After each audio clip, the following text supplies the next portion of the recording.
ছাত্ৰ ছাত্ৰীসকল, স্বাগতম জনাইছোঁ তোমালোকক আমাৰ এই ইউটিউব চেনেল আছাম ষ্টাডি চেণ্টাৰলৈ।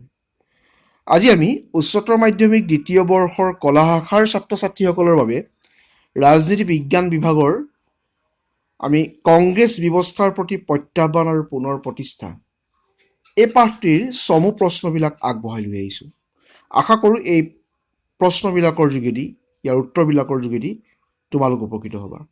কিন্তু মই অনুৰোধ জনাম, যিসকলে আমাৰ এই চেনেলটো প্ৰথমবাৰৰ বাবে চাইছে, ছাবস্ক্ৰাইব কৰিবলৈ নাপাহৰিব, লাইক কৰিবলৈ নাপাহৰিব আৰু নটিফিকেশ্যন বেলটো ক্লিক কৰিবলৈ নাপাহৰিব, যাতে আমি লৈ অনা ভিডিঅ'সমূহৰ জাননী আপোনালোকে তৎক্ষণাত লাভ কৰিব পাৰে। তেতিয়া আহা আমি এই পাঠটিৰ বস্তুনিষ্ঠ প্ৰশ্নবিলাক, চমু প্ৰশ্নবিলাক ভালদৰে জানিবলৈ চেষ্টা কৰোঁ। পাঠটিৰ নাম পুনৰ কৈছোঁ, কংগ্ৰেছ ব্যৱস্থাৰ প্ৰতি প্ৰত্যাহ্বান আৰু পুনৰ প্ৰতিষ্ঠা। ভাৰতৰ যি প্ৰথম সাধাৰণ তিনিটা নিৰ্বাচন হৈছিলে, প্ৰথমটো নিৰ্বাচন 1951-52 চনত হৈছিলে। তাৰ পাছৰ পৰা কণ্টিনিউৱাছলি যি তিনিটা সাধাৰণ নিৰ্বাচন হৈছিলে, এই সাধাৰণ তিনিটা নিৰ্বাচনত আমি ভাৰতীয় জাতীয় কংগ্ৰেছৰ আধিপত্যতা কেন্দ্ৰীয় চৰকাৰ আৰু ৰাজ্যিক চৰকাৰ গঠনত ভাৰতবৰ্ষৰ সকলো ৰাজ্যতে আৰু কেন্দ্ৰত কেৱল জাতীয় কংগ্ৰেছ, ভাৰতীয় জাতীয় কংগ্ৰেছ দলৰ আধিপত্যতা আমি দেখিবলৈ পাইছিলোঁ। কিন্তু 1960ৰ দশকলৈ যদি আমি মন কৰোঁ, এই 1960ৰ দশকত ভাৰতীয় জাতীয় কংগ্ৰেছৰ এই প্ৰত্যাহ্বান উফৰি গৈছিল। ভাৰতীয় জাতীয় কংগ্ৰেছে বহু ৰাজ্যত চৰকাৰ গঠন কৰিব নোৱাৰা পৰ্যায় পৰিস্থিতিৰ সৃষ্টি হৈছিলে।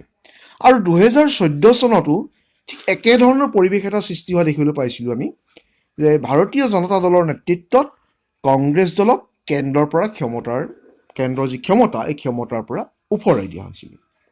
তো ৰাজনৈতিক প্ৰতিযোগিতাৰ এই যি তীব্ৰতা আৰু বিৰোধী দলবিলাক ঐক্যবদ্ধ হোৱাৰ কাৰণে কংগ্ৰেছ দলৰ যিটো পূৰ্বৰ আধিপত্যতা, ইয়াক বজাই ৰখাটো যথেষ্ট জটিল হৈ পৰিছিলে।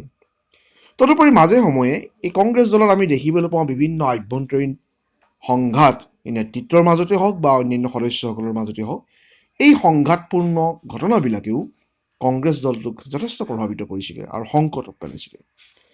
তদুপৰি 1964 চনত জৱাহৰলাল নেহৰুৰ যেতিয়া মৃত্যু হ'ল, তেওঁৰ মৃত্যুৰ পিছত তেওঁ উত্তৰাধিকাৰীক লৈও বহু প্ৰশ্নৰ সৃষ্টি হৈছিলে।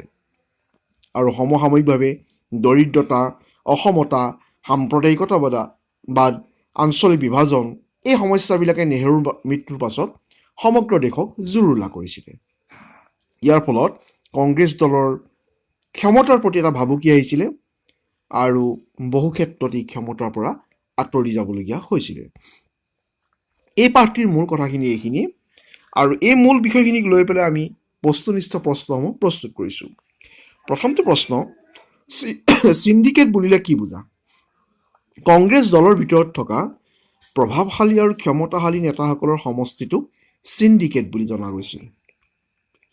দল বাগৰা ৰাজনীতি বুলিলে কি বুজা? এজন নিৰ্বাচিত প্ৰতিনিধিয়ে যিটো দলৰ পৰা টিকট লৈ নিৰ্বাচনত জয়ী হৈছিল, সেই দল ত্যাগ কৰি অন্য দলত যোগদান কৰাকে দল বাগৰা ৰাজনীতি বুলি জনা যায়। শ্লোগান মানে কি? জনসাধাৰণক আকৰ্ষিত কৰিবৰ বাবে ব্যৱহাৰ কৰা মনোগ্ৰাহী খণ্ডবাক্য। জয় জোৱান জয় কিষাণ শ্লোগান কোনে আগবঢ়াইছিল? উত্তৰ হ'ব লাল বাহাদুৰ শাস্ত্ৰী। গৰিবী হটাও শ্লোগান কোনে আগবঢ়াইছিল?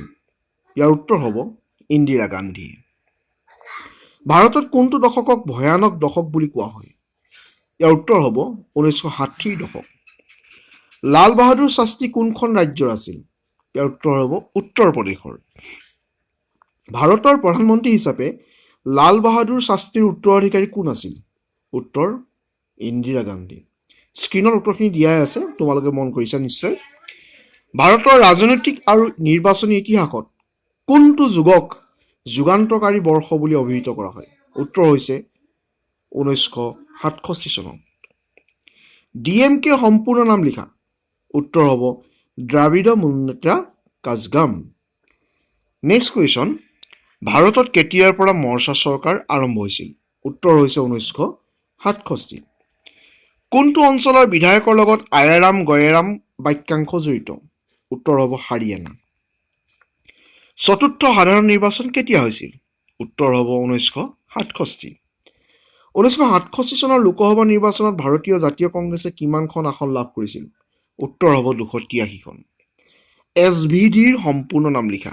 উত্তৰ হ'ব সংযুক্ত বিধায়ক দল। পণ্ডিত জৱাহৰলাল নেহৰুৰ মৃত্যু কেতিয়া হৈছিল? উত্তৰ হ'ব 1964 চনৰ 27 মে'। কংগ্ৰেছৰ সিন্ডিকেট ৰাজক কোনে নেতৃত্ব দিছিল?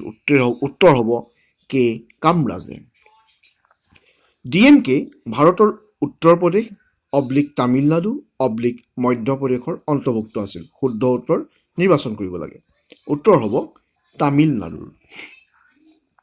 লাল বাহাদুৰ শাস্ত্ৰী ভাৰতৰ প্ৰথম দ্বিতীয় তৃতীয় প্ৰধানমন্ত্ৰী আছিল। উত্তৰ হ'ব দ্বিতীয়। এইবাৰ আহিলে ইন্দিৰা হটাও শ্লোগান কোনে আগবঢ়াইছিল? উত্তৰ হ'ব 1971 চনত কংগ্ৰেছৰ সভাপতি S. নিজামিঙ্গাপ্পাই বৃহৎ মিত্ৰজোঁটৰ হৈ ইন্দিৰা হটাও শ্লোগান আগবঢ়াইছিল। নেহেৰুৰ মৃত্যুৰ পিছত ভাৰতৰ প্ৰধানমন্ত্ৰী কোন হৈছিল? উত্তৰ হ'ব লাল বাহাদুৰ শাস্ত্ৰী। লাল বাহাদুৰ শাস্ত্ৰী কিমান চনৰ পৰা কিমান চনলৈকে প্ৰধানমন্ত্ৰী হৈছিল?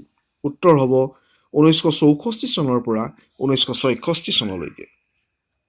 ভাৰতৰ চতুৰ্থ সাধাৰণ নিৰ্বাচন কেতিয়া হৈছিল? উত্তৰ হ'ব 1967 চনত। কংগ্ৰেছ দলৰ বিভাজন কেতিয়া হৈছিল? উত্তৰ হ'ব 1969 চনত। ইন্দিৰা গান্ধীক কেতিয়া হত্যা কৰা হৈছিল? উত্তৰ হ'ব 1984 চনৰ 31 অক্টোবৰত। কোনটো দলে গৰিবী হটাও শ্লোগান দিছিল? উত্তৰ কংগ্ৰেছ আৰ। তাছখন চুক্তি কিমান চনত স্বাক্ষৰিত হৈছিল? উত্তৰ 1966 চনত। ভাৰতৰ পঞ্চম সাধাৰণ নিৰ্বাচন কিমান চনত অনুষ্ঠিত হৈছিল? উত্তৰ 1971 চনত। ইন্দিৰা গান্ধীৰ মৃত্যুৰ পাছত ভাৰতৰ প্ৰধানমন্ত্ৰী কোন হৈছিল? উত্তৰ ৰাজীৱ গান্ধী। 1969 চনৰ সাধাৰণ নিৰ্বাচনত কোনে জয়লাভ কৰিছিল? উত্তৰ ভি গিৰিয়ে। ভাৰতৰ প্ৰথম মহিলা প্ৰধানমন্ত্ৰী কোন আছিল? উত্তৰ ইন্দিৰা গান্ধী।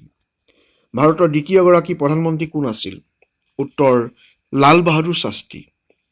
কিমান চনত ভাৰতত দলত্যাগ বিৰোধী আইন প্ৰণয়ন কৰা হৈছিল? উত্তৰ 1985 চনত। সংবিধানৰ কিমানতম সংশোধনীৰ যোগেদি দলত্যাগ বিৰোধী আইন প্ৰণয়ন কৰা হৈছিল?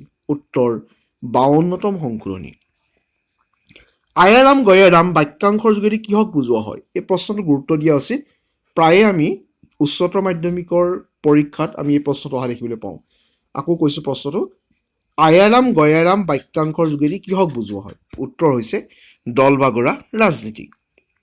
কংগ্ৰেছ ছ'চিয়েলিষ্ট দলৰ প্ৰতিষ্ঠাপক কোন আছিল? উত্তৰ আচাৰ্য নৰেন্দ্ৰ দেৱ। 1970 চনত ইন্দিৰা গান্ধীৰ চৰকাৰলৈ জনপ্ৰিয়তা আনি দিয়া এটা কাৰণ উল্লেখ কৰা। উত্তৰ বাংলাদেশৰ যুদ্ধত তেওঁ গ্ৰহণ কৰা বলিষ্ঠ ভূমিকা।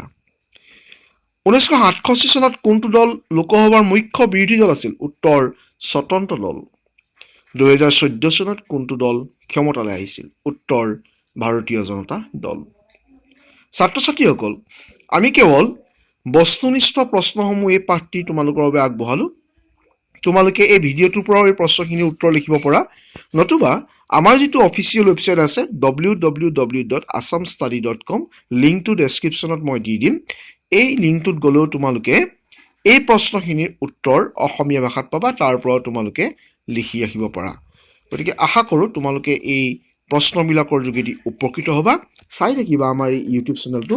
আমি অনাগত সময়ত উচ্চতৰ মাধ্যমিক কলা বিজ্ঞান আৰু বাণিজ্য শাখাৰ গোটেইকেইটা শাখাৰে সকলো বিষয়ৰ প্ৰশ্নবিলাক তোমালোকলৈ আগবঢ়াই লৈ আনিবলৈ চেষ্টা কৰিম। আৰু ভিডিঅ'টো যদি ভাল লাগিছে লাইক কৰিবলৈ নাপাহৰিবা, শ্বেয়াৰ কৰিবলৈ নাপাহৰিবা, আৰু বন্ধুবৰ্গৰ মাজত যিমান পাৰা সিমান শ্বেয়াৰ কৰা, যাতে আমি তোমালোকৰ বাবে এই ভিডিঅ'সমূহ আগলৈ বনাবলৈ আমি উৎসাহ লাভ কৰিব পাৰোঁ। গতিকে চাই থাকিবা। তোমালোকৰ অফিচিয়েল ৱেবছাইটটোত লিংকটো তোমালোকৰ বাবে আমি ডেছক্ৰিপশ্যনত দি দিছোঁ। এই লিংকটোত গ'লেও তোমালোকে এই প্ৰশ্নবিলাক অসমীয়া ভাষাতে লাভ কৰিবলৈ সক্ষম হ'বা। ধন্যবাদ। আজিলৈ আমি তোমালোকৰ মাজৰ পৰা বিদায় মাগিছোঁ।